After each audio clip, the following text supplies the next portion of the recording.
mga balita. Bishop Warlito Ahdi, nagbigay ng pahayag hinggil sa umiinit na isyu ng illegal na sugal.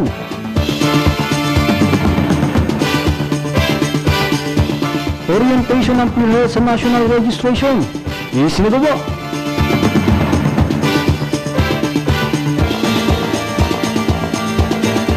MFA at Provincial Agriculturist Office, sinigurong walang magaganap na rice shortage sa lalawigan.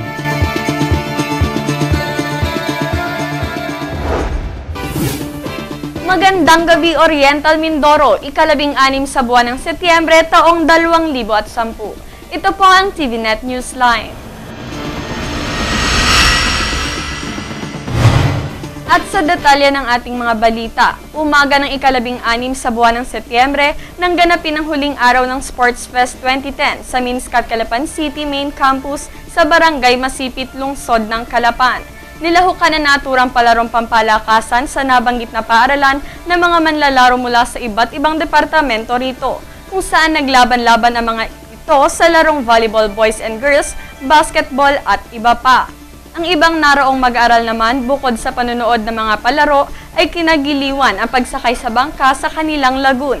Samantala, kasabay ng nabanggit na Sports Fest ay ang pagsisimula naman ng Intramurals 2010 sa Luna Goco Colleges sa Barangay Lalud, Lungsod ng Calapan. Suot ang kani-kanilang kulay bilang pagkakakilanlan sa kanilang pamilyang kinabibilangan matapos pumarada sa mga pangunahing kalye sa lungsod ay ginanap sa school grounds ang kanilang opening ceremony na sinunda naman ng cheer dance competition bilang siyang hudyat ng pagsisimula ng sports competitions. Magtatapos sa mga palaro sa LGC sa ika-19 sa buwang kasalukuyan.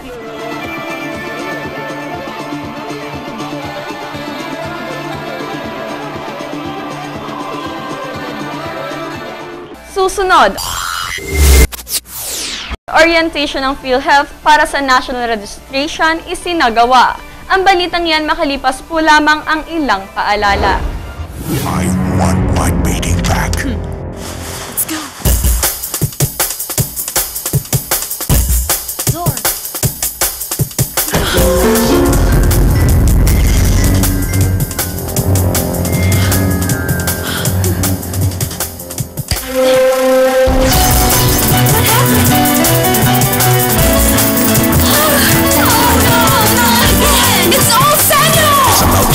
On HD LCD Sanyo.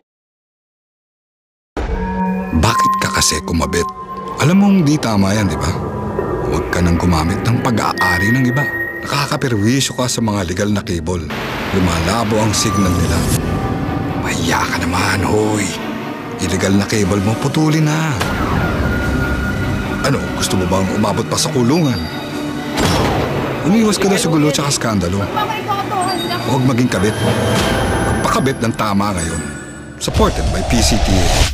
Sa pagpapatuloy ng ating mga balita, kaalinsabay ng nalalapit na National PhilHealth Registration sa darating na ika-2 ng Oktubre ng taong ito, patuloy ang mga paghahanda na ginagawa ng PhilHealth para dito kung saan isang oryentasyon ang isinagawa sa isang kilalang resort sa lungsod na dinaluhan ng iba't ibang ahensya ng pamahalaan.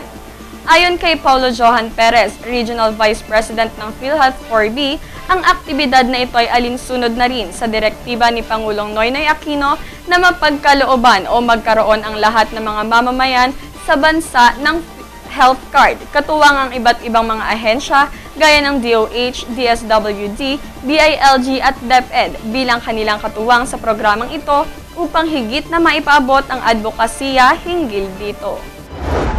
In partnership with yung, of course, the Department of Health, no? DSWD, DILG, DepEd, and alam ko kasama na rin kayo, no? PIO. Ang purpose nito ay tatlo, no? Unang-una, yun nga para mabigyan ng health card yung may hirap, no?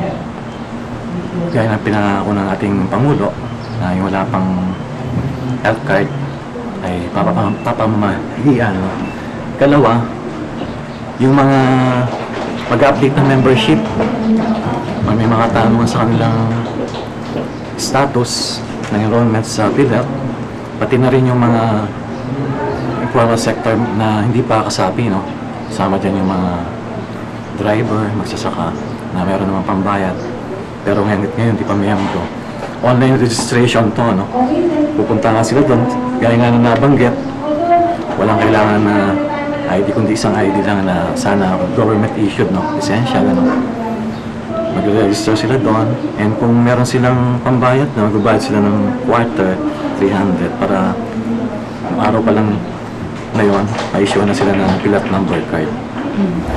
Sa naturang orientation, isa-isang tinalakay ang kahalagahan ng pagkakaroon ng health card, gayon din ang klasifikasyon ng mga sakit at benepisyong maaaring makuha ng miyembro nito, gaya na lamang ng outpatient benefits na marami ang hindi nakakaalam. Dagdag pa ni 4B PhilHealth Regional Vice President Perez, sa tala ng kanilang statistics, nasa mahigit na 80,000 ang kasalukuyang miyembro na ng PhilHealth sa lalawigan. At ayon sa pinakahuling datos nitong taong 2008, nasa 14,000 pamilya pa sa probinsya ang naitalang nasa mababang antas ng pamumuhay na hindi alam o walang anumang health card. Sa huli, isang paanyaya naman ang kanyang ipinaabot sa lahat hinggil sa gaganaping PhilHealth National Registry